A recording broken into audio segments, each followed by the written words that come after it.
During a recent parliamentary meeting, current Japanese Prime Minister Sanai Takaichi openly claimed that a Taiwan emergency could constitute a survival-threatening situation for Japan under its security legislation, thereby enabling Japan to exercise the right of collective self-defense. Citing this purported legal connection, she implied armed intervention from Japan in the Taiwan Strait.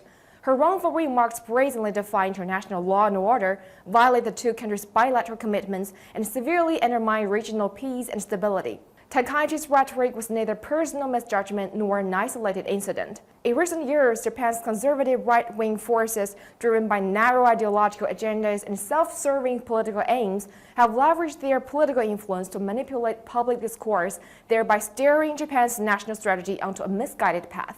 Facing China, these forces stubbornly cling to a zero-sum game and a confrontation-driven mentality. Together with the U.S., they treat Taiwan as a bargaining chip to contain China, feeding Taiwan independence forces with doses of spiritual morphine and acting as an unscrupulous spoiler in the region. Takaichi's latest fallacies have dealt a heavy blow to the hard-won momentum in improving China-Japan relations. In the meantime, the Takaichi administration has been aggressively advancing its military buildup.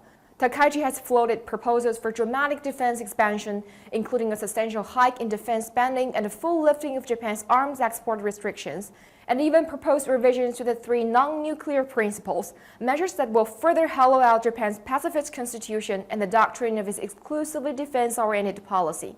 Such radical security rhetoric has also drawn widespread criticism from Japan's many other neighbors. Russia denounced Tokyo's shift towards revanchist and revisionist policies. The Democratic People's Republic of Korea defined Japan as a millennial enemy and refused to meet, while the Republic of Korea pushed back forcefully against Japan's renewed claims to disputed islets.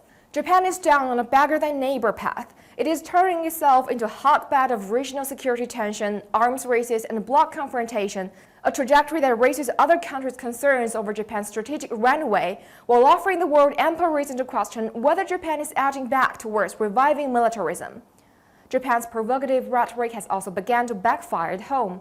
Shares of Japanese enterprises that rely on international markets, including China, have plunged. Domestic public opinion has become sharply polarized, with some blaming their government for being reckless and dangerous. Even insiders within the Japanese government admit that a disastrous speech is all that it takes to undo years of diplomatic effort.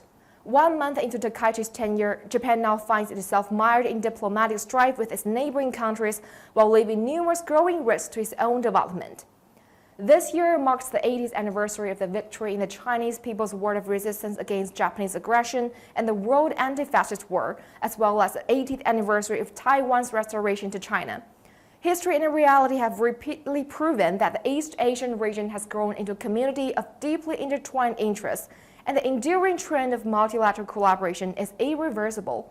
The irresponsible rhetoric of Japanese politicians will neither shake the international consensus on the One China principle nor block East Asia's pursuit of peace and development. Should Japan persist in a strategic course marked by conservatism, realpolitik, and hardline confrontation, it will only lapse deeper into a vicious cycle of diplomatic isolation, economic recession, and declining public well-being. Any political gambling and diplomatic adventurism that lacks strategic insight and goes against the prevailing trend of the era is doomed to fail the test of history and will inevitably be met with serious consequences in reality. Thank you for watching. I'm Xu Yi in Beijing.